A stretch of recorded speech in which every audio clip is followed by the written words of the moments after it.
Eu estive em depressão quando meu irmão faleceu.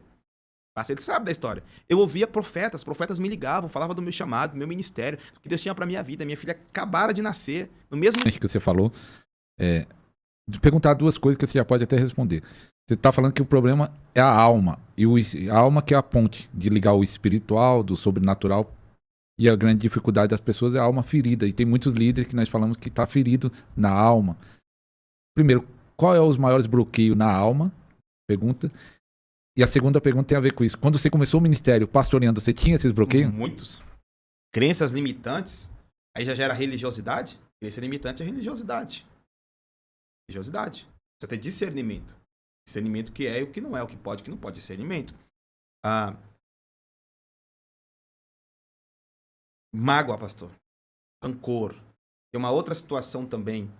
Tem muita gente que está, como diz o John Dewey, né, a isca de Satanás. Ele está magoado com o próprio Deus. Com Deus? Está magoado. Só que ele não aceita que ele está magoado com Deus. Ele está ferido com Deus. Porque ele criou uma expectativa. A expectativa é uma coisa terrível. Mas também não dá para viver sem expectativa. Tem que dosar. Porque, querendo ou não, você cria expectativa nas pessoas. Só se você estiver morto, que nem Jesus, você não criar expectativa em ninguém e saber que o homem é falho mesmo, vai errar com você, e na hora que ele errar, não vai nem te ferir. Não. Aí é um nível de maturidade Jesus. Mas eu acho que com o homem é fácil, mas e com Deus? Porque a pessoa, vamos supor, você precisa entender a promessa de Deus também. Tem gente que não entende a promessa de Deus. Já viu, para analisar isso? É uma promessa. Tem que entender essa promessa. Se você não entender essa promessa, você vai ficar dando... Passa anos e anos e anos e anos, vai, mas a promessa não se cumpriu, mas você entendeu a promessa de Deus? Vou dar um exemplo. Muitas vezes a pessoa recebe uma profetada, uma profecia, só que na realidade é uma profetada. Às vezes Deus tem uma obra de salvação, não para usar. Só que a pessoa quer que Deus usa. Ela vai guerrear a vida toda para Deus usar tal pessoa. Vou dar um exemplo. Às vezes um marido só veio para a igreja, já veio casado, já tem uma história. E o marido não quer converter. E não vai, não quer, não vai, não acontece. E Deus faz uma promessa, tá? Eu vou salvar. Aí a mulher vira missionária, vira pastora, e vira isso e quer que o homem segue ela e quer. E às vezes a pessoa não tem um chamado, e Deus fala, não, filho, ele não tem um chamado, eu vou salvar. Aí fica frustrada com Deus. Aí a pessoa começa a ser o quê? Uma pessoa amargurada. Gera mágoa no coração da pessoa. E ela não desfruta de ver os outros ministérios crescendo. E pastor? Isso é muito sério. Porque aí, pastor, vai gerar o quê? O prisma da alma. Lembra que você fala? A mente, ela só enxerga o que ela quer enxergar. Mas eu conheci, voltando nesse ponto, é muito importante, decepcionado com Deus, de uma mãe que perdeu o filho. E até se afastou da igreja. E ela se decepcionou com Deus no sentido, por que Deus deixou? Entra nesse assunto aí forte. Então, irmãos, né, se muito calvinista ouvir isso aqui, herege! Nem é isso, você acha que eu sou herege? Vocês também são? Então, enfim. Deus, ele é Senhor. Ele é Senhor. Mas só que Deus não é um robô. Deus não é um robô. Sabe? É que assim, né? É difícil a gente aceitar a vontade de Deus quando a vontade de Deus não é a nossa. E a gente quer explicação para tudo. A nossa alma quer explicação para se sentir confortável. Então é bom você repetir isso aí. A nossa alma quer explicação de tudo para se sentir confortável, pastor. E explicar. Deus, me explica isso. Já parou para ver quanta gente quer saber? Por que tá acontecendo isso? Eu quero saber. E Deus silêncio, tal. Quieto. Por quê? Porque nem tudo Deus vai te explicar. Você vai entender lá na frente. Jesus fala assim, o que eu falo agora vocês não entendem. O que eu faço agora vocês não entendem. Mas depois entenderão. Porque nessa chamada de Deus para tua vida, existe uma coisa. Fé. Fé é confiança. Mesmo quando o barco tá indo a pique, você tem que confiar. Mesmo quando o avião tá caindo, você tem que confiar. Essa história não é uma história que Deus vai te explicar todas as coisas. Mas você vai ter que confiar nele e saber que ele tá em todas as coisas. Em conseguir enxergar graça e misericórdia em todas as coisas é um desafio. Isso é fé. Fé. A mãe perdeu o filho. Às vezes ela tinha uma expectativa. Às vezes ela até tinha uma promessa. E o filho ouviu a voz de Deus, mas não quis. O que pode fazer? Deus é muito complicado, porque às vezes a gente acha que Deus está esmolando as coisas da gente e não tá, irmão. Deus é Senhor. Ele não precisa de nada para ser o que ele é. Eu sou o que sou. Eu sou o que sou. Isso é profundo, essa palavra que ele fala para Moisés tem um fundamento. Eu sou o que sou, por quê? Porque ele é o que é, sem ter nada ao redor dele, ele é. Sem ter anjo adorando ele, ele é. Sem ter alguém dizendo que ele é Deus, ele é. Sem ter alguém dizendo que ele é poderoso, ele é. Ele é. A gente é o que é porque a gente tem circunstâncias ao nosso redor que dizem que nós somos. Eu sou pai porque eu tenho 2 filhos. Eu sou marido porque eu sou casado. Tenho uma esposa. Agora, se eu não tenho filho, não tenho esposa, eu não sou casado e não sou pai. Ou seja, o que eu sou É mediante as situações que estão ao meu redor. Agora, Deus é o que é sem situação alguma. Isso a gente tem que saber muito disso. Porque isso muda até a adoração, né? Muda até o relacionamento com Deus. E também, apóstolo, pegando esse gancho, só falando para algumas pessoas que você é muito... As pessoas perguntam para mim, né? Morreu uma pessoa, um pastor lá de Ribeirão Pires.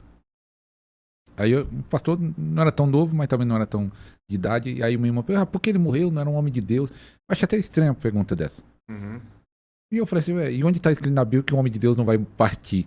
É um pastor lá de Ribeirão Pires, um pastor de uma grande igreja. Eu falei assim, não tem nenhum lugar na Bíblia que diz que o homem de Deus vai ser para sempre. Então a nossa visão é limitada. Eu quero só falar isso para você. Quando partiu, nós não sabemos porquê, nós temos que fazer como apóstolo, ter fé e confiança.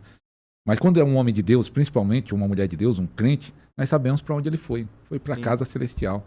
E um dia eu vou ir. Não sei quando. Deus. Eu vou, né? Eu não sei o apóstolo. Eu vou. Oxe. O dia eu vou, não sei o apóstolo.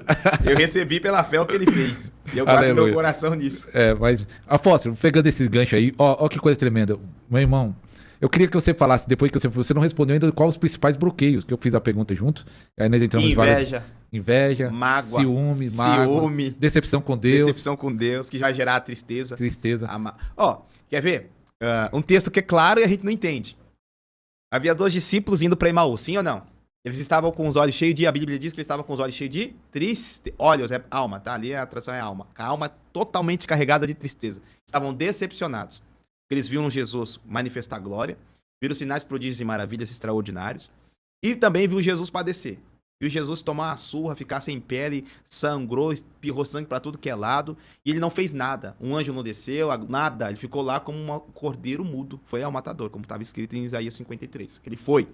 E eles não entenderam aquela parte. E o que aconteceu? Decepção. Tão decepcionados eles estavam que eles saíram das palavras de promessa e foram para Emaús. Sei lá fazer o quê? Talvez voltar para a vida antiga. E quem aparece no meio do caminho? O próprio. E começa com ele a tarde toda conversando com eles.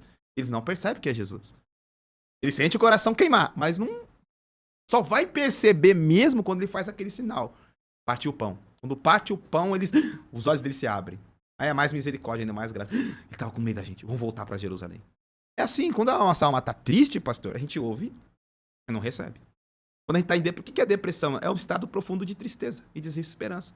Eu estive em depressão quando meu irmão faleceu. Ele sabe da história. Eu ouvia profetas me ligavam, falavam do meu chamado, do meu ministério, do que Deus tinha pra minha vida. Minha filha acabara de nascer, no mesmo dia. Eu com ela no braço, com palavras e promessas de Deus. Não conseguia sair daquele lugar. Porque a alma tá triste. A alma tá querendo uma palavra de consolo, tá querendo um significado para aquilo que às vezes é mistério. É muito forte isso. Quer uma palavra de entendimento para trazer significado para a alma consolar. E qual que é o consolo que o Senhor me deu? O que são 30, 40 anos comparado com a eternidade? Ótimo. Né? Foi o que o Senhor falou comigo. E tá nesse livro aqui. Tem uma parte desse livro. Daqui a pouco nós vamos comentar desse livro aqui. A palavra que o Senhor me deu foi Mateus capítulo 14, capítulo 13. 5 pães e 2 peixes. Como você pode olhar a situação? Você que perdeu alguém muito jovem, você que perdeu alguém. Jesus, ele pegou 5 pães e 2 peixes, que era uma escassez, uma coisa muito pequena, olhou para Deus e agradeceu, e aquilo houve uma multiplicação porque ele agradeceu. Deus falou comigo. É muito profético. 5 pães e 2 peixes. Os 2 peixes são os meus pais. Os 5 pães são os meus irmãos. São 5. Eu posso olhar para a vida do meu irmão e reclamar, porque são só 24 anos, ou eu posso agradecer que foram 24 anos. A minha resposta vai fazer a vida dele se multiplicar dentro de mim, dentro do filho dele, dentro da minha mãe, dentro do meu pai. Então, qual resposta você dá? Entendeu? É isso. Eu posso ficar a vida toda magoado, reclamando que foram só 24 anos, ou eu posso ficar a vida toda glorificando e agradecendo que ele me deu o privilégio de viver 24 anos com ele. E isso vai multiplicar a memória dele no meu interior. Foi ali que rompeu a... Pum! É verdade, Jesus. Aí veio, o que são 30, 40 ou 50 anos comparado com a eternidade? Onde não tem dor, onde não tem choro, onde a morte não terá mais lugar, onde não haverá mais separação da morte. Estaremos sempre e para sempre, sempre com Ele, com Jesus, cheirosão. Então isso é cura. Imagina eu pregar com o coração assim. Só vou falar, cantar o testemunho, irmão. Minha mãe estava no processo de cura, a gente foi fazer uma campanha de milagres. Aí a pastora dá a oportunidade para dar o testemunho. Aí viu que testemunho que ela me dá? Da morte do meu irmão. Matou todo o culto. Todo mundo... Porque a alma dela estava infiltrada desse sentimento. Tá triste. Triste. Então você gera tristeza. Ferida gera ferida. Alegria gera alegria. Por isso que quando o pastor tá batendo muito, ele tá com problema na alma. Lógico, com certeza. Tem pastor, cada um tem um estilo de pregação, mas tem uns que... Vamos lá. Esses dias eu postei na nossa igreja, né? Tava bem lá no comecinho, tinha acho que 2 pessoas. Eu postei o vídeo e o irmão falou, nossa, pastor, o senhor prega pra 2 pessoas como se estivesse pregando pra uma multidão. Eu falei, porque eu tô vendo pela fé, irmão. Eu sempre andei pela fé, tô vendo as coisas acontecendo, é pela fé.